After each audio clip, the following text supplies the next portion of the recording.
we hauna mjua bladi we Kwanza minasto kuna kitu minataka nikwambie, mana shoga wako simwelewi, kila siku ananiumiza mie. Mana kosa si kosa, mbele za watu wananisema, ona meondoka nyumbani bila kusema.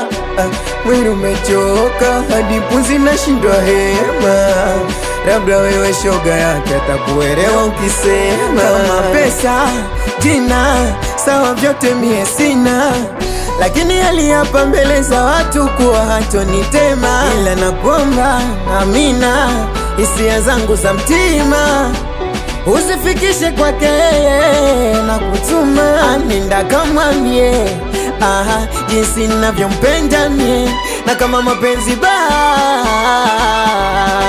amwambie sorry, asijaganiacha mimi bado nampenda.